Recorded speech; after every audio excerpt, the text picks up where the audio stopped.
우리 하나님의 말씀 같이 보겠습니다. 우리 마태복음 13장 1절부터 우리 9절까지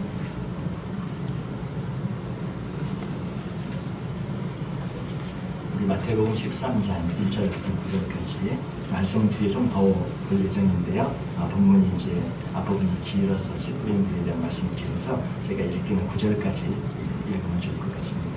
우리 마태복음 13장 1절부터 9절까지 우리 한 절씩 돌아가면서 교독하도록 하겠습니다.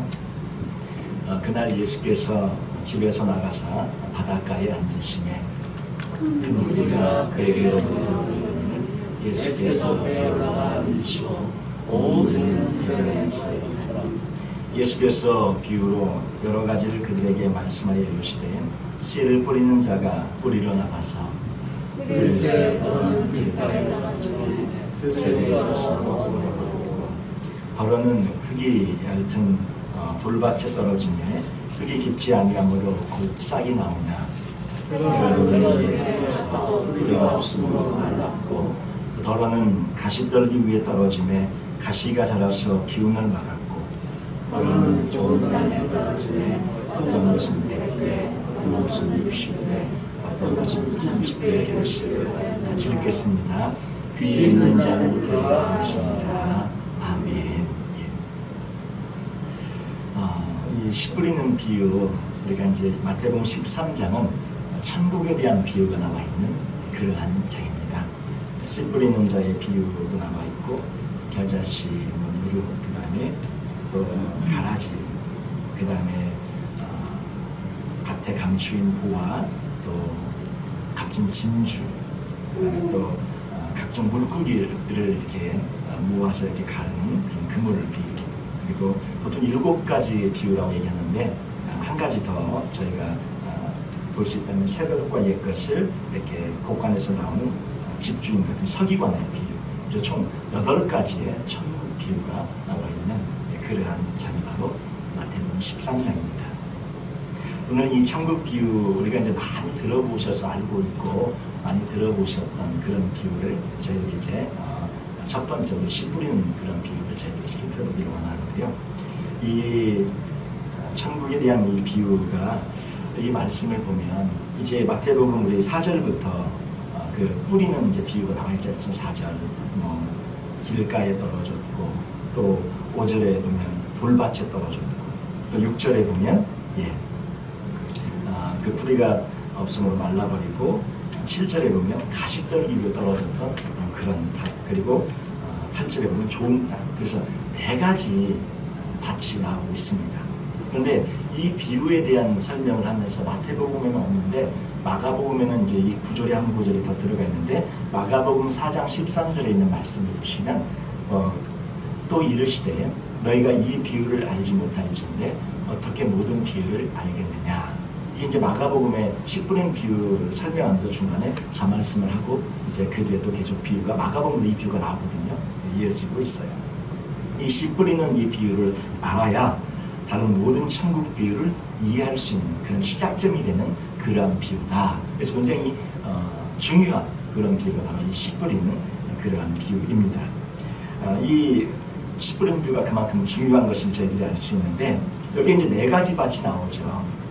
길가, 돌짝밭, 가시떨기, 좋은 밭, 4가지 밭이 나옵니다. 그래서 보통은 저희가 이것을 어떻게 저희들이 말씀을 많이 듣고 이렇게 했냐면 일반적으로 이 사람들의 마음밭이 이렇게 4가지다 이렇게 저희들이 그렇게 많이 말씀을 들으셨을 거예요. 일반적인 그러한 견해입니다. 우리는 다 그렇게 이해해 왔는데 이 말씀을 그렇게 본문을 이제 보셔도 본문을 이해하는데 이렇게 부족함이 없고 충분합니다. 그런데 좀 뭔가 마음에 이렇게 좀 더 뭐가 있는 것 같은데 한 그런 안타까움이 있어요. 그래서 말씀이 질문이 던져집니다. 자연스럽게. 어떤 사람은 길가 바치고 그런 사람이고 어떤 사람은 돌 바치고 어떤 사람은 가시밭 그런 마음 바치고 어떤 사람은 좋은 바치고 그러면 이게 안 믿는 사람까지를 해서 좋은 밭은 크리스찬으로 봐서 그러면 전 세계 모든 사람 중에 25% 75%는 돌밭, 뭐 기름과 가시밭 이렇게 표현을 하면 제대로 이제 그리스도인다운 삶을 살아가는 사람들은 25%, 크리스찬은 25%인가 이렇게 이제 볼 수 있는 뭐 그렇게 본다면 좀 뭔가 좀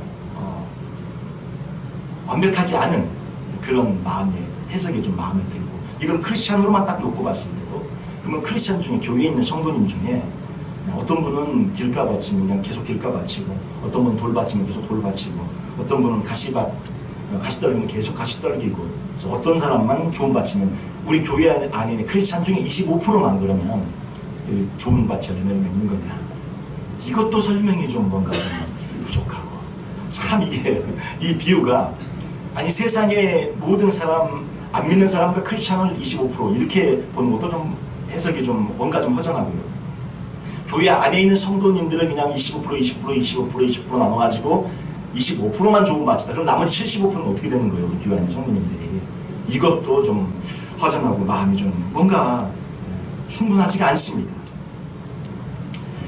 사실 문제 제기를 하는 겁니다. 저는 한 번 그러면 돌바치면 우리 그리스도인 이걸 세상에 넌 크리스찬과 크리스찬으로 거기까지 저희가 볼 필요는 없을 것 같고 교회 안에서 한번 보시죠. 이 말씀 자체를 교회 안에 있는 우리 성도님들 우리로 보면 그러면 25% 교회 안에 있는 25%의 성도님들이 돌밭이라는 그런 얘기인데 그럼 한 번 돌밭이면 죽을 때까지 돌밭이냐 하는 겁니다. 어떤 분은 돌밭으로 시작했다 돌밭으로 끝날 수도 있겠죠. 근데 어떤 분들은 갑자기 어느 순간에 예수님 만나서 깨어져서 완전히 뒤집어진 사람들 있다는 것입니다. 돌밭같이 살다가 어느 순간에 어느 터닝 포인트에 주님을 진짜 만나고 나서 완전히 깨어져 버려 좋은 밭 되는 그런 분들이 많이 있다는 거예요. 한번 길가면 그럼 영원히 길가로 우리 그리스도의 모습이 영원히 길가로 살아야 하는가? 아니 어느 순간에 깨져가지고 길가처럼 사는 분이 어느 순간에 깨져고 좋은 밭으로 사는 분이 있다니까요. 가시떨기도 마찬가지예요. 어느 순간에 완전히 주 앞에 항복하는 지점이 와서 정말 좋은 밭으로 사는 분들이 있다는 것이죠. 이거를 그냥 너는 애초에 돌밭이가 영원히 돌밭이고 너는 길가니까 영원히 길가고 너는 가시떨기니까 영원히 가시떨기고 너는 처음부터 좋은 밭이었으니 끝까지 좋은 밭이고 이렇게 보기는 해석이 조금 뭔가 부족하고 만족스럽지가 않다는 것입니다. 그래서 제가 문제 제기를 하는 거예요. 이 밭을 마음밭이라고 하는데 도대체 이것을 어떻게 이해해야 하는가 하는 것입니다. 이 마음밭은 언제든지 변할 수 있는 우리의 마음이니까 언제든지 변할 수 있는 그러한 밭이라는 것을 저희들이 좀 생각하면서 이 말씀을 보면 좋겠습니다. 사람들을 그냥 네 가지 밭으로 분류해서 돌짝밭 같은 사람들, 뭐 길가밭, 그다음에 가시떨기밭 이렇게 구분하는 것이 쉬울 수는 있습니다. 그러나 이것을 저는 조금 더 다르게 한번 말씀을 보고 싶습니다. 그 말씀을 그렇게 보는 거에 좀 부족한 부분을 곁들여서 조금 더 깊게 생각해보고 싶은 것은 무엇이냐면 혹시 이 말씀의 이 비유가 한 사람이 정말 그리스도인이 예수님을 믿어가는 과정으로 더 깊이 알아가는 과정으로 이 모든 한 사람의 일생 가운데 벌어질 수 있는 그런 성화의 과정 그 전체를 보여주는 그런 하나의 그림이 그런 비유가 아닐까 한번 생각해 보는 것입니다. 이 길가, 돌밭, 가시떨기, 좋은 밭이 애초부터 처음부터 그렇게 정해서 끝까지 가는 것이 아니라 한 사람의 일생 가운데 벌어질 수 있는 그런 믿음의 깊은 단계로 나가는 그런 과정의 모습들을 보여주는 그런 하나의 비유들이 아닌가 싶은 것입니다. 1단계 처음부터 믿자마자 바로 좋은 밭으로 그런 사람들도 이렇게 바로 그렇게 거쳐가는 사람들도 있겠죠. 어떤 사람은 2단계를 거치는 사람들이 있을 수 있을 것입니다. 그것은 길가였다가 바로 좋은 밭으로, 돌밭이었다가 바로 좋은 밭으로, 또 가시떨기였다가 바로 좋은 밭으로, 어떤 사람은 3단계를 거쳐서 좋은 밭으로 가는 분들도 있을 것입니다. 길가였다가 돌밭이었다가 좋은 밭으로, 길가였다가 가시떨기였다가 좋은 밭으로, 돌밭이었다가 가시떨기였다가 좋은 밭으로 이렇게 가는 사람들도 있을 것입니다. 어떤 사람은 4단계를 다 거치는 사람이 있을 수 있을 것입니다. 처음에 길가였다가 그 다음에 돌밭이었다가 그 다음에 믿음이 가시떨기 같은 믿음이었다가 그 다음에 좋은 밭으로 일생 가운데 이렇게 여러 가지 그런 단계들을, 어떤 사람은 4단계를 거치고, 어떤 사람은 3단계를 거치고, 어떤 사람은 2단계를 거치고, 어떤 사람은 1단계로 바로 이렇게 거쳐가면서 이걸 주님을 더 깊이 알아가는 믿음의 그런 성화의 과정으로 저희들이 이 말씀을 이해한다면 조금 더 깊이 정확하게 이해할 수 있지 않을까 하는 생각이 들어지는 것입니다. 왜냐하면 영원히 돌밭으로만 있는 사람도 있지만 변하고 더 깨어지고 주 앞에 깊이 있게 나가는 분들이 있다는 것입니다. 우리 주변에 많이 있잖아요. 한 사람이 예수님을 깊이 있게 믿어가는 과정으로 저들이 이것을 이해할 수 있다는 것입니다. 마음이 점점 주님에게 깊어져가는 것이죠. 길가였다가 돌밭이었다가 가시떨기였다가 좋은 땅으로 우리의 믿음이 점점 되어져가는 그러한 과정을, 그러한 프로세스 과정을 보여주는 그런 말씀이라는 것입니다. 길가의 말씀을 먼저 보시면 19절에 보면 아무나 천국 말씀을 듣고 깨닫지 못할 때는 악한 자가 와서 그 마음에 뿌려진 것을 빼앗나니 이는 곧 길가에 뿌려진 자요. 이 길가에 뿌려진 것을 악한 자가 와서 가져갑니다. 이 악한 자가 무엇입니까? 사단이죠. 마가복음 4장 15절에 정확히 나와 있습니다. 말씀이 길가에 뿌려졌다는 것은 이들을 가리킴이니 곧 말씀을 들었을 때 사탄이 즉시 와서 그들에게 뿌려진 말씀을 빼앗는 것이죠. 처음에는 새들이 가서 먹었다고 표현되고 있죠. 이 새들을 이 본문 안에서는 뭘로 표현합니까? 악한 자, 이 마가복음은 사탄으로 정확하게 표현을 하고 있어요. 그래서 이 본문 안에 등장하는 것을 저희들이 통해서 이해하시면 좋겠습니다. 말씀을 놓쳐버리는 그런 삶을 살아가는데 왜 그런가 하니까 사탄이 그 말씀을 들을 때 말씀을 계속 뺏어가서 무슨 말인지 알지도 못하고 깨닫지도 못하고 듣긴 하지만 전혀 이해하지 못해서 그렇게 살아가는 그런 삶을 살아가는 사람들이 바로 길가에 그런 믿음의 삶을 살아가는 사람들이라는 것입니다. 그런데 어느 순간에 그러다가도 말씀을 깨닫고 주 앞에 돌아오는 그런 지점이 있게 되어지고 그런 사람들이 하나님 앞에 깊어져가는 그런 그리스도인으로 변화되어져가는 그런 사람들이 있다는 것입니다. 처음에는 교회 와가지고 이게 그냥 막 끌려 나온 거죠. 한참 안 돼. 무슨 말인지 못 알아듣고 그러고 왔다 갔다 하는데 어느 순간에 깨달아지기 시작하면서 말씀이 그 마음에 자리 잡기 시작하고 그 하나님의 사람으로 좋은 밭으로 되어져서 열매를 맺는 사람들이 우리 주변에 많이 있지 않습니까? 이게 바로 길가 밭인 것입니다. 두 번째 돌밭이 밀고 나와요.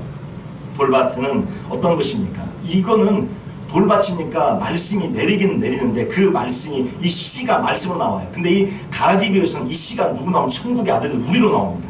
이 말씀은 다음에 저희가 조금 더 깊게 살펴보겠습니다. 씨는 말씀으로도 비유되어져 있고 이 씨는 바로 저희들이 이 세상에 심겨진 하나님의 씨앗으로 바로 저희들 한 사람 한 사람이 주님의 귀한 씨앗으로 설명되고 있습니다.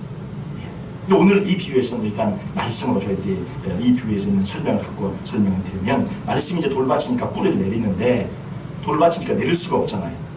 결국 그것을 뭘로 말씀합니까? 환난이나 핍박에 무너지는 그런 모습으로 보여주고 있습니다.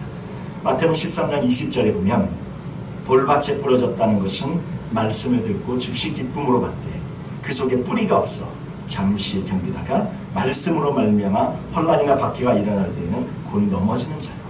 여기에 문제가 뭡니까? 이 신앙의 문제가 뭐예요? 뿌리가 없다는 거예요. 뿌리가 없다는 거예요.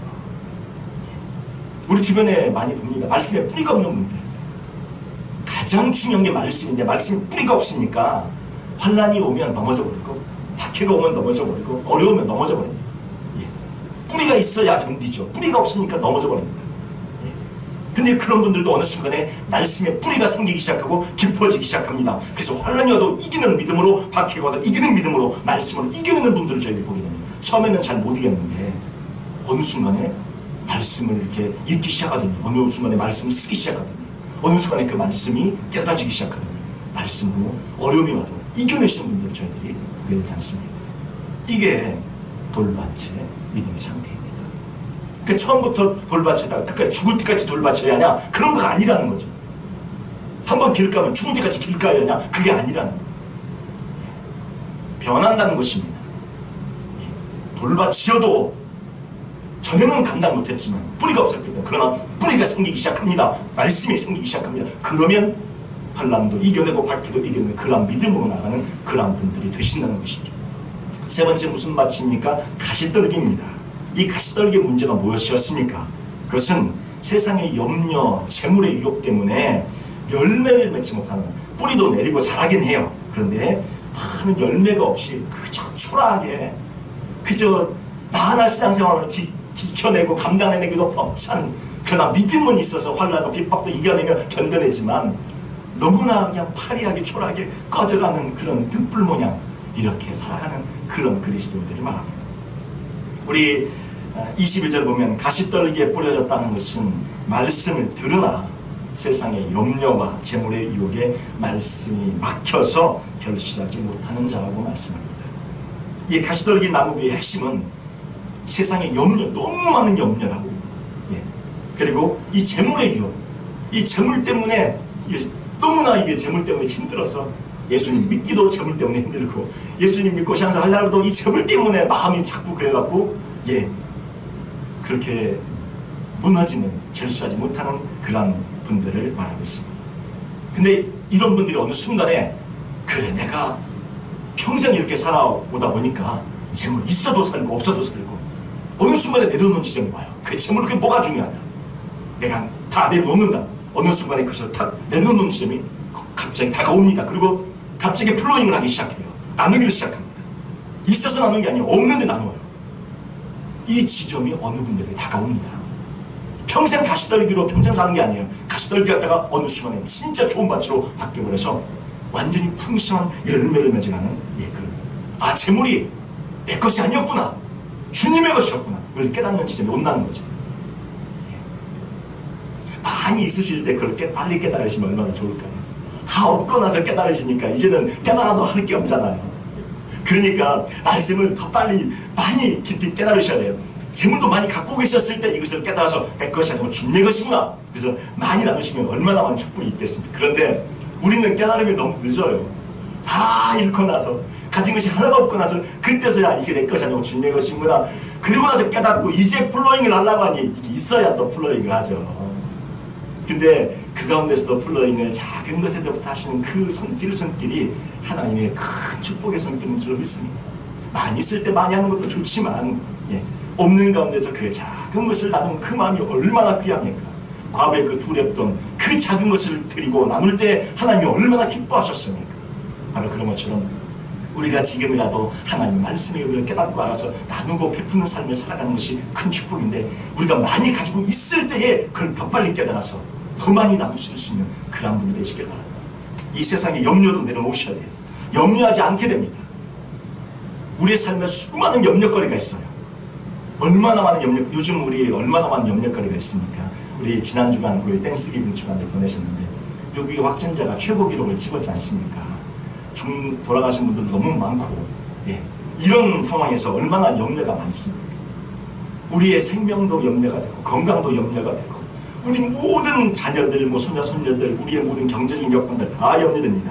그런데 이것도 어느 순간에 터닝포인트가 오는데, 그렇지, 모든 것이 합력하여 선을 이룬다고 하셨지, 말씀이 완전히 임해서 깨달아지는 점이 오고 다 내려놔버리는 하나님 알아서 하십시오. 창세전에 택했을 땅에 보내신 분이 주님이신데 주님이 어찌 책임지지 않겠습니까? 이것이 완전히 깨달아지고 느껴지고 수양으로 와버려서 완전히 탁 나버리는, 믿음으로 모든 것을 맡기고 하나님의 성령과 주권에 맡기는 그런 질이 온다는 것이죠. 그 가시떨기였다가 진짜 좋은 밭으로 되어지는 그런 하나님의 삶으로 된다는 것입니다. 나는 가시떨기야, 난 죽을 때까지 가시떨기인가 봐, 이렇게 생각하시면 안 된다는 거예요. 나는 염려가 너무 많고 나는 재물에 대한 것이 걱정이 너무 많아, 나는 그냥 가시떨기니까 끝까지 난 가시떨기야, 이렇게 생각하지 말고 가시떨기셔도 좋은 밭으로 되어져서 하나님의 은총의 삶을 살아가시는 그런 분들이 되신다는 것입니다. 이 말씀의 비유의 핵심이 그거예요. 이게 좋은 땅입니다. 좋은 땅은 어떤 것입니까? 100배, 60배, 30배의 결실을 맺히지 않습니까? 23절에 보면 좋은 땅에 뿌려졌다는 것은 말씀을 듣고 깨닫는 자니 결실하여 어떤 것은 100배, 어떤 것은 60배, 어떤 것은 30배가 되느니라 하시더라. 그 당시 이제 추수를 하면 곡식을 거둘 때 많이 거둘 때 10배였다고 합니다.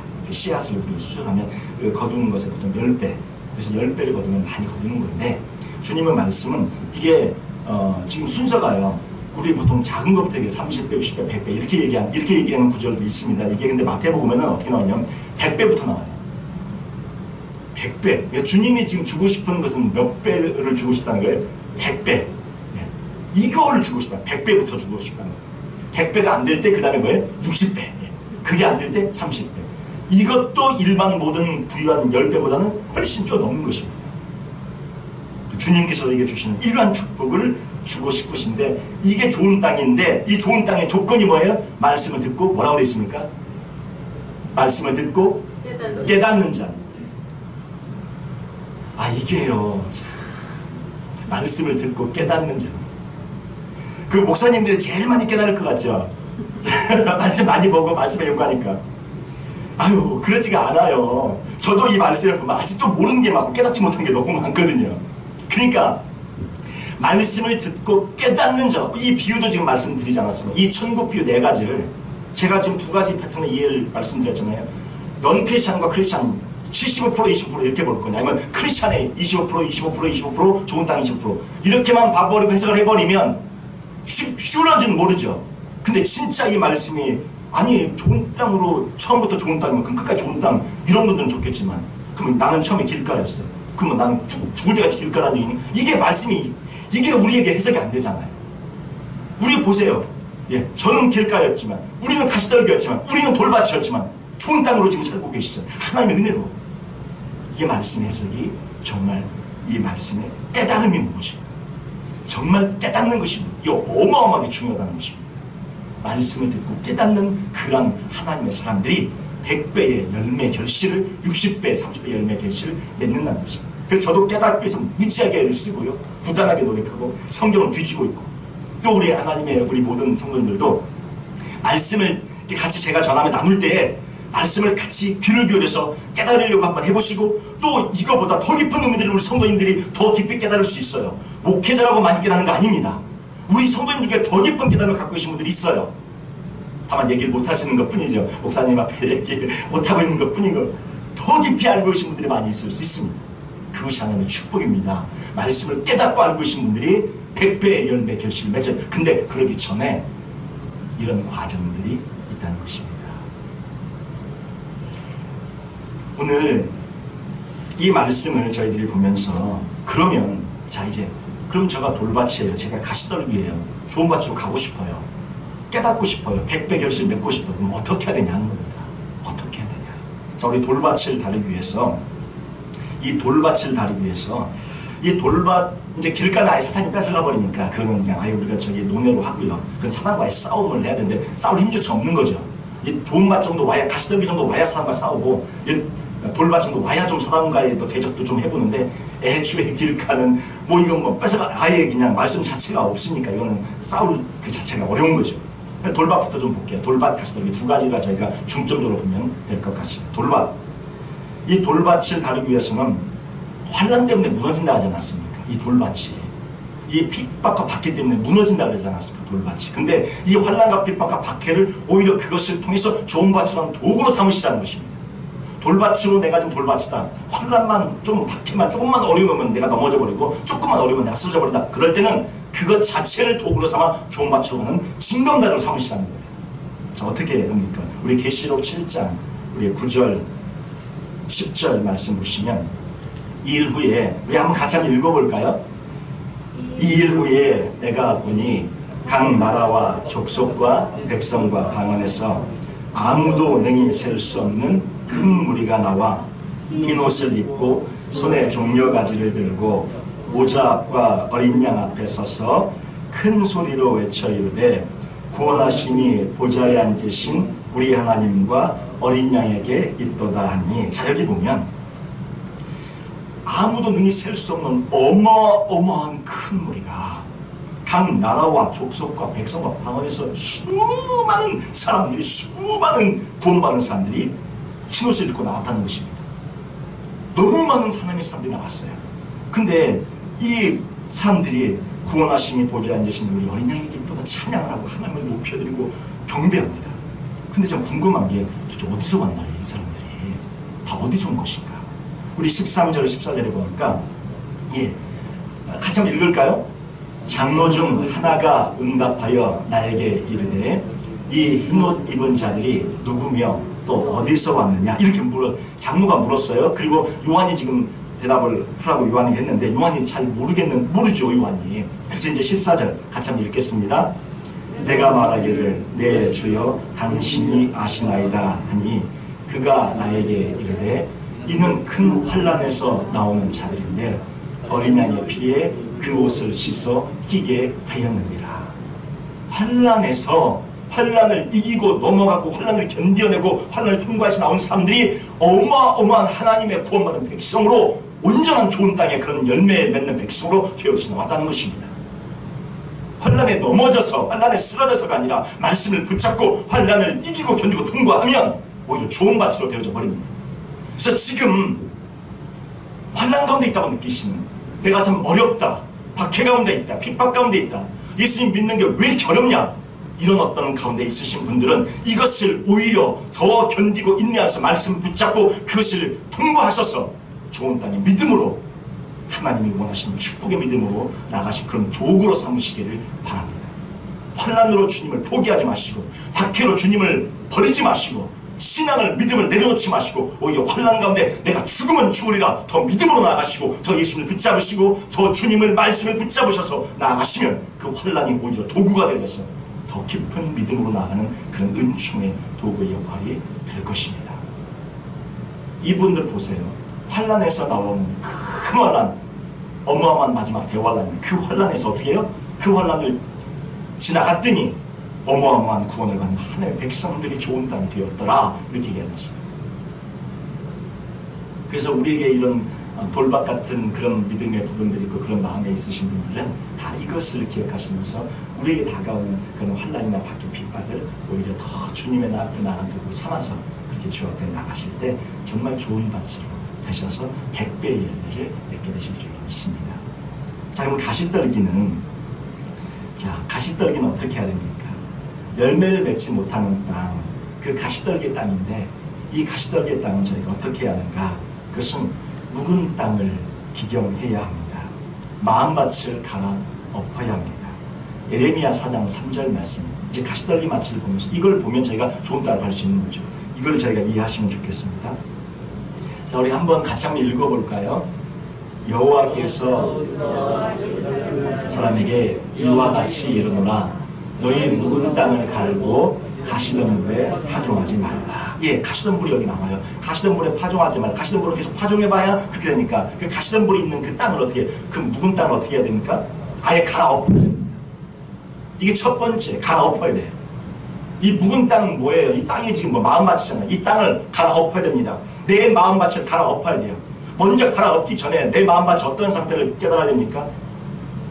갈아엎어야 된다는 걸 깨달아야 된다는 거죠.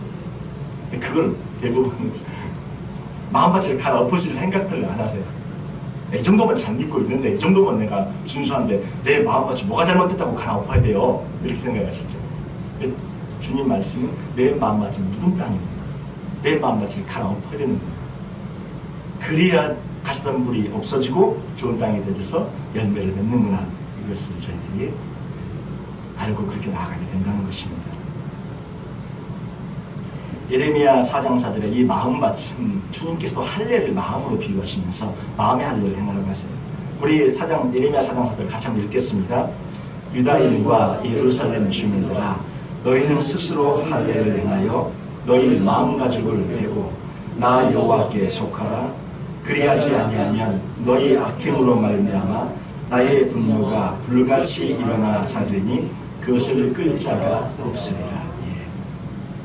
할례를 행하는데, 그냥 주님께서 우리에게 할례를, 아브라함에게 할례를 주신 그런 표징이나 할례 행하는 같은 것은 가죽 그런 표피를 서컴시전, 그런 어떤 끝을 잘라버리는 그런 육체적인 그런 할례를 행하라, 거기서 끝나는 의미가 아니었습니다. 진짜 의미는 우리의 마음가짐을 빼라. 마음을 어떻게 해요? 갈아엎으라는 거예요. 마음을 뒤집어 엎으라는 것입니다. 심령의 가난한 자가 되라는 거예요. 그게 바로 마음의 할례예요. 마음의 할례가 임할 때 진정한 우리의 심령의 가난한 자가 되어지고, 바로 그 상태가 되어질 때 좋은 밭이 되어진다는 것입니다. 근데 심령의 가난한 자가 되어지지 않고, 마음을 베지 않고, 마음을 갈아엎지 않고서 맨날 좋은 밭 되게 해달라고 하는 거예요. 그 가시떨기에 머물러갖고 거기에 그냥 있는 거예요. 대부분의 그리스도인들이, 거의 대부분이 좀 시간이 깊다 하면 가시떨기에 딱 거기까지 와갖고는 더 못 갑니다. 신명기 30장 6절 말씀도 한번 같이 볼까요? 같이 한번 읽겠습니다. 내 하나님 여호와께서 내 마음과 내 자손의 마음에 할례를 베푸사 너로 마음을 다하며 뜻을 다하여 내 하나님 여호와를 사랑하게 하사 너로 생명을 얻게 하실 것이며. 예, 주님이 우리에게 생명을 얻게 하시는 그 생명의 축복의 역사가 어떻게 해요? 마음의 할례를 행할 때에, 마음의 할례가 이루어질 때에야만은 하나님을 사랑할 수 있게 된다는 거예요. 진정한 사랑이 이때부터 터져나옵니다. 그전까지도 물론 사랑하려고 애쓰죠. 노력하지요.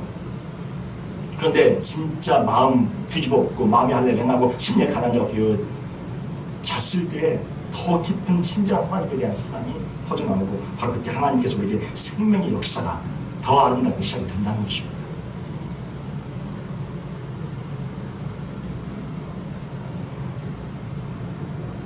할례가 무엇입니까? 잘라내고 절단내고 잘라내고 완전히, 예, 그것이 바로 할례이죠. 마음의 할례가 그러면 어떻게? 마음을 잘라내야 되죠. 마음을 찢어야 되죠.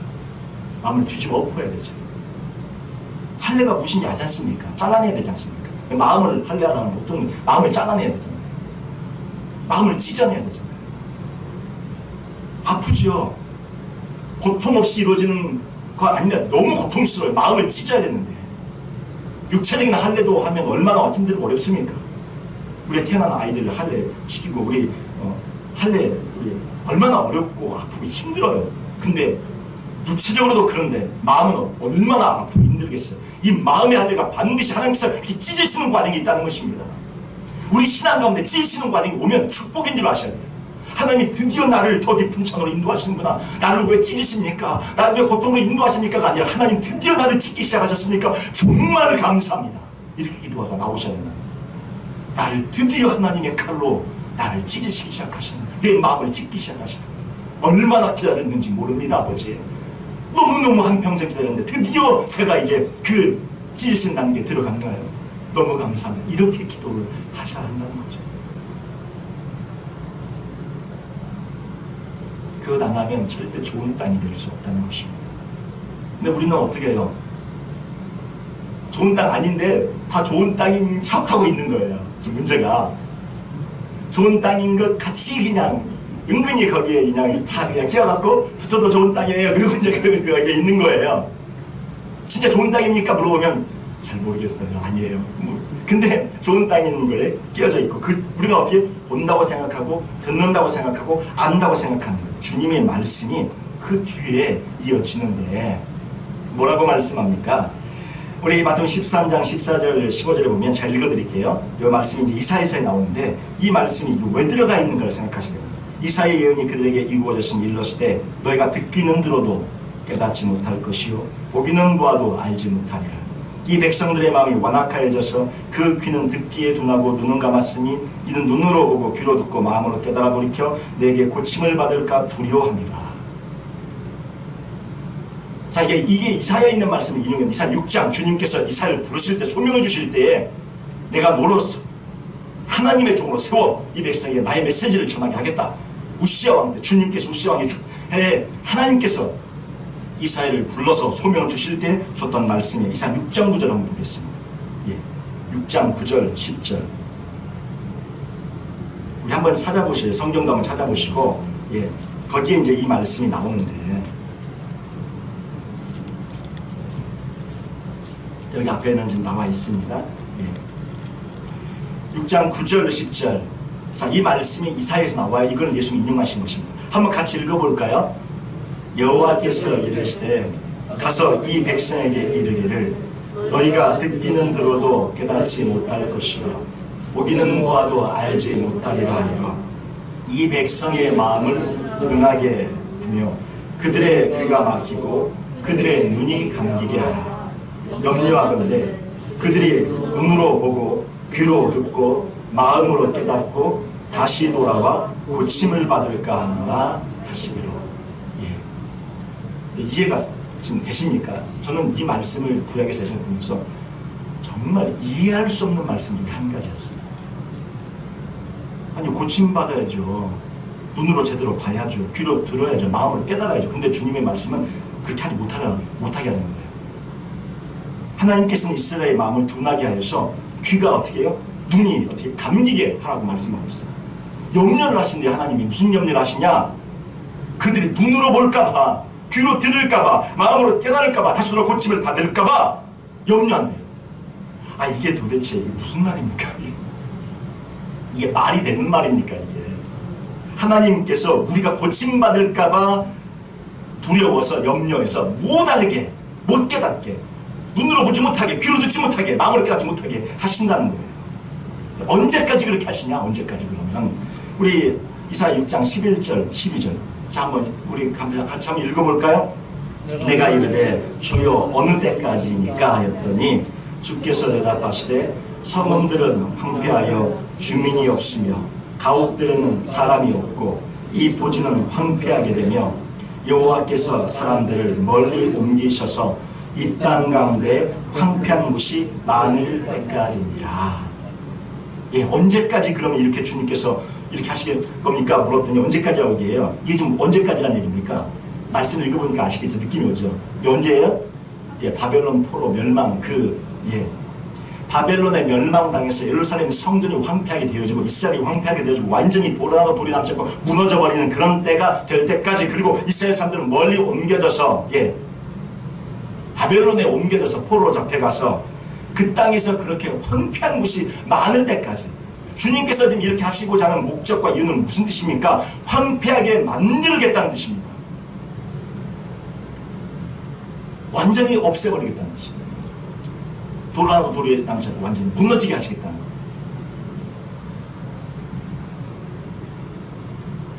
완전히 멸망시켜서 새롭게 시작하겠다는 뜻입니다. 완전히 무너지게 해서 주님이 새로 일으키겠다는 뜻입니다. 옛 세대가 죽고 새 세대가 준비되어 가난에 들어가는 것처럼 옛 세대는 다 죽이십니다. 우리의 옛사람 완전히 죽이고 멸망시키시고 새 사람으로 세우시는 뜻입니다. 황폐하게 만들어버리세요. 그리고 나서 새롭게 시작합니다. 황폐가 될 때까지는 깨달으면 안 돼요. 목적이 뭐예요? 죽어야 되니까. 못 깨닫고 자기가 어디로 가는지도 모르고 죽음으로 가는 겁니다. 자의 죽음으로 가는 거예요. 하나님께서 예정하신 하나님의 특별한 섭리가 있는 것입니다. 마음을 갈아 없는 데까지 주님께서 그 자리에 오기까지 인도하시는, 황폐하게. 주님이 늘 얘기합니다. 수많은 사람이 얘기합니다. 지금 얘기했으면 알았을 거를 그때는 못 알아들어요. 지금 얘기하면 바로 알아들을 걸 그때는 못 알아들어요. 왜? 황폐해지는 단계로 가는 거니까.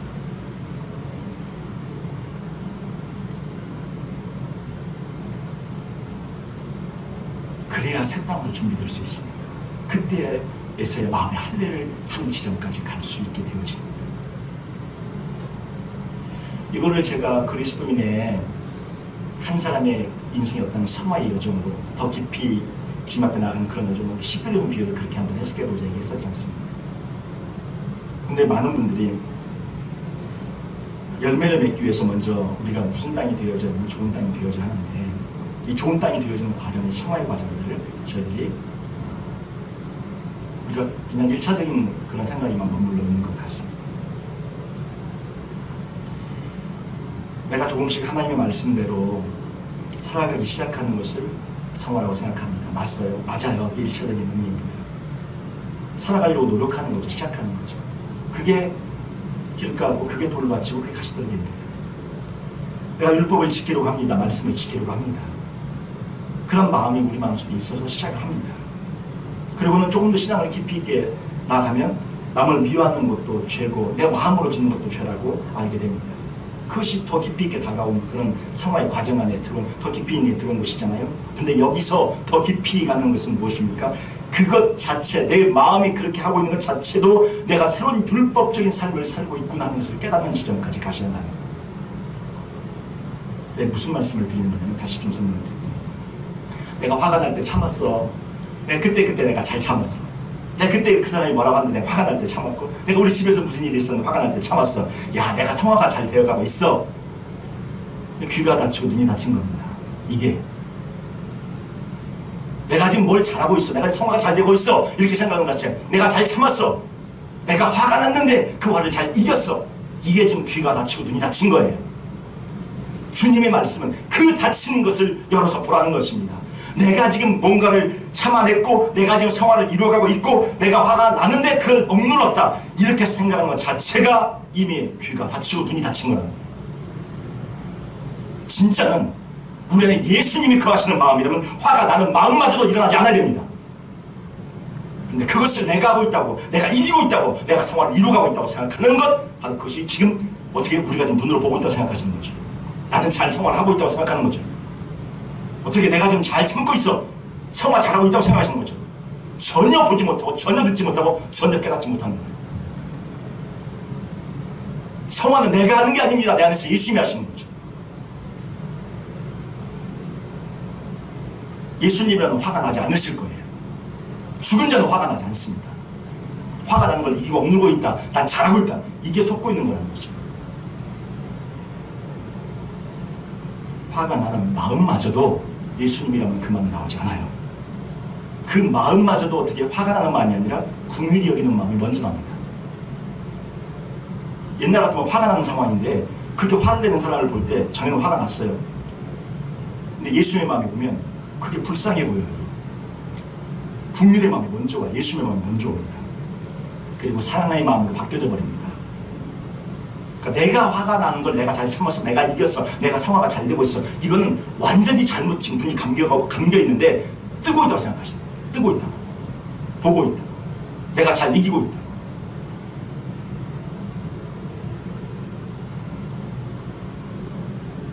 예수님처럼 그 마음은 언제 옵니까? 마음의 할례를 받고 나서 와요.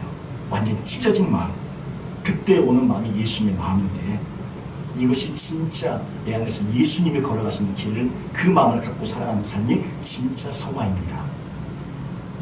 그것이 그리스도와의 연합입니다. 내가 주 안에 사는 삶입니다. 내가 그리스도한테 십자가에 못 박힌 삶입니다.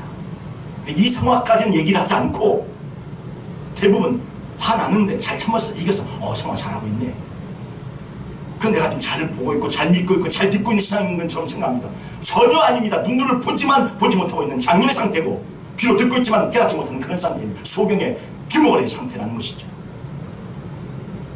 그 상태에 머무르지 마시라는 것입니다. 제가 드린 말씀은 그것이 잘못됐다가 아니라 그 상태에 머물러서 가시 달고 살다가 평생 끝나버리는데, 그게 아니라 이 마음까지도 누구의 마음으로? 예수님의 마음으로. 화가 나는 마음 자체가, 일어나는 것 자체가 내가 이걸 이겨서 잘했다, 이거 자체를 그렇게 생각하시면 안 된다는 거죠. 내가 아직 죽어야 되는구나, 내가 성화가 지금 되어가고 있는 게 아니라 내가 내 마음밭을 찢어야 되는구나, 내 마음을 찢어야 되는구나, 이걸 깨닫는 지점으로 가셔야 합니다. 그래서 하나님께서 어떻게 하시는 거예요? 깨닫지 못하게, 귀로, 눈으로, 마음으로 깨닫지 못하게, 보지도 못하게, 듣지도 못하게 주님께서 어떻게 황폐하게 될 때까지. 그래서 어떻게 주님께서 이끌어가십니까? 완전히 멸망으로 이끌어가신다는 거죠. 예수님의 세계 그것이었고, 이 비유는, 천국 비유는 사람들에게 다 들려줬어요. 그런데 나중에 해석을 누구에게? 제자들에게 줘요. 물론 어떤 비유도 바로 알아들을 수 있는 그런 비유지만, 이 비유를 왜 따로 제자들에게 주십니까? 그들에게는 뭐예요? 못 알아듣는 거예요. 무슨 말인지 못 알아듣는 거예요. 제자들도 알아들었어요? 못 알아들었어요. 그러니까 따로 설명을 해주잖아요. 주님의 계획은 무엇입니까? 저들이 다 우리의 마음밭이 다 무너지고 황폐하고 멸망될 때까지. 그래야 진짜 예수 그리스도의 마음이 그 안에서 예수님이 세워집니다. 이게 신앙생활의 깊이 있는 차원의 성화인데, 이 말씀을 그냥 너무나 대충 흘러 지나가는 그런 말씀으로 볼 수 없다는 것이죠. 그래서 차츰차츰 내가 하나님의 법대로 살지 못하는 것을, 이것을 깨닫게 되어지고, 그래서 듣고 깨닫는 자라는 말씀이 나옵니다. 이것이 깨달아지셔야 합니다. 어마어마한 축복입니다. 깨달아지시는 분들, 이미 깨달으시는 분들도 있으시고, 깨달아지셔야 합니다. 이 깨달음으로 말미암아 내가 완전히 멸망되어진 지점, 이미 겪으신 분들은 예수로 사시면 돼요. 근데 그 과정을 인도되시는 분들은 아까 환난과 핍박, 박해, 그걸 통해 오히려 나의 자아가 부서지는 지점으로 가시는 거예요. 재물 내려놔 버리십시오. 세상의 염려 내려놔 버리십시오. 그래야 죽어집니다. 그래야 자아가 부서져요. 끝까지 염려하면 자아가 살아서 염려하는 거예요. 재물, 자아가 살아서 염려하는 거예요. 재물 누가 붙잡아? 자아가 붙잡는 거예요. 완전히 놔버리면요, 자아가 다스려지기 시작해요. 완전히 무너지고 죽어진 지점으로 가면 그때서 예수 그리스도 그 안에서 움직이기 시작하십니다. 이미 경험하신 분들은 그 과정을 한번 돌이켜보세요. 하나님이 어떻게 인도하시는지 정확합니다. 예수 그리스도의 마음이 와야만 그것이 진정으로 성화가 이루어지고 그 마음이 와야만 하나님의 뜻대로 살 수 있게 되어집니다. 좋은 땅은 어떤 땅입니까? 황폐함을 거친 땅입니다. 여러분 이스라엘의 그 율법에도 안식년 제도 두잖아요. 6년간 일하고 그 다음에 안식년 때 어떻게 해요? 그냥 놔둬버리고 완전히 황폐하게 놔둬버리죠. 그 다음에 어떻게 해요? 좋은 땅이 되잖아요. 이 안식년 제도, 희년 제도도 그 말씀을 설명해 주고 있어요. 완전히 황폐하게 놔둔 땅, 버려진 땅, 완전히 놔둬버린 땅, 그 땅이 그 다음에 가장 경작하기 좋은 땅이 바뀌어요. 이 말씀의 비유는 듣고 깨닫지 못하게 하신 그러한 말씀인데요. 저희들에게 이 말씀을 알 수 있는 은혜를 주셔서 얼마나 감사한지. 그런데 대부분의 사람들은 이 말씀을 듣고서 어떻게 합니까? 내가 이 정도는 알아, 내가 이 정도는 이해해. 다 그렇게 생각하지 않았을까요? 우리? 예. 율법 아래에 있는 자들은 바리새인들이 이해하지 못했던 것처럼 온전히 이해하지 못합니다. 내가 화나는 것을 잘 참았어, 내가 이번에 잘 이겼고 견뎠어, 내가 했어, 내가 성화를 잘하고 있어, 이게 율법적인 삶이라니까. 이게 아직 눈으로 보고 귀로 듣고 있지 못하다니까요. 먼저 황폐해져야 합니다. 어떻게든지 깨달으려고 해보려고 노력하고 그렇게 나아가야 합니다. 이사야의 사명까지, 이사야의 사명이 그들이 바벨론 포로에 멸망될 때까지 그들이 깨달으면 안 돼요. 그래서 그들은 멸망으로 가야 돼요. 그래야 하나님의 계획이 멸망시키고 새로운 하나님의 거룩한 그루터기를 통한 하나님의 언약과 하나님의 남은 자들을 통한 축복으로 인도하신다는 거예요. 거룩한 그루터기. 근데 그 전에 뭐 어떻게 해요? 멸망이 먼저예요. 황폐가 먼저예요. 멸망되고 황폐되어져야 거룩한 그루터기들이 하나님의 말씀이 언약이 남은 자들이 나온다는 거죠. 우리 안에도 마찬가지. 내가 먼저 멸망되고 내가 먼저 무너지고 황폐되어져야 내 안에 거룩한 시절, 하나님의 그런 거룩한 하나님의 그런 언약들이 우리가 하나님의 남은 자로 세워지게 된다는 것입니다. 이사야의 사명은 어떻게 해요? 그 전까지 막는 거예요. 예수의 사명도 그 전까지 막는 거예요. 막아야 그 다음에 과정을 가니까. 저희들에게도 주님께서 그렇게 말씀하시는 과정이 있었을 거예요. 하나님이 철저하게 우리를 파괴시키시는 것 같은, 우리를 완전히 짓밟으시는 것 같은 그런 과정을 겪으신 분들이 있을 겁니다. 왜? 더 큰 은총과 축복. 혹시 지금 그 과정을 겪고 계신 분들 계십니까? 특별히 이 시기가 하나님 저에게 이렇게까지 이다지도 잔인할 수 있습니까? 혹시 그런 마음, 하나님 제게 이다지도 저에게 이렇게까지 잔인하실 수 있으신가요? 이런 마음이 들어지실 수 분들 혹시 계십니까? 사실은 하나님의 너무 큰 축복과 은총으로 들어가 계신 줄 믿으시기 바랍니다. 진정한 축복의 시간으로 들어가신 거예요. 근데 대부분의 사람들은 그 과정 가지도 못하고 끝나버립니다. 대부분의 인생이요, 그리스도인들이 그 과정으로 한 번도 가지 못하고 끝나버린 인생들이 많아요. 특별한 하나님의 사람들은 그 과정을 겪게 하십니다. 너무너무 큰 축복입니다. 저는 바라기는 우리 모두가 정말 역설적이지만 하나님 제게 이다지도 잔인할 수 있습니까? 그 고백이 다 나오시길 바라고요. 그리고 오히려 그 고백을 넘어가 지나가서 하나님 제게 이다지도 이렇게도 제게 사랑을 베푸실 수 있습니까? 예수 그리스도를 이 땅에 보내서 저 같은 자를 위해서 그분을 보내시다니, 그 보혈을 저를 위해 흘리시다니, 진정한 감격과 감사가 쏟아지는 그러한 은혜로 나가신 분들이 되시길 바랍니다. 황폐가 와야 그 감격과 감사가 진짜 옵니다. 먼저 황폐해지고 깨달아지고 깨어지면 깨달아지고 그러면 보게 됩니다. 다른 차원의 시상이 처음 열립니다. 듣게 됩니다. 알게 됩니다. 우리는 거꾸로 하니까 보지 못하고 듣지 못하고 알지 못하면서 그냥 듣고 보고 안다고 생각하는 거예요. 내가 무너지지 않고서 황폐해지지 않으면서 뭘 하려고 하니까 그러는 거예요. 바꾸십시오. 먼저 무너지십시오. 먼저 황폐해지십시오.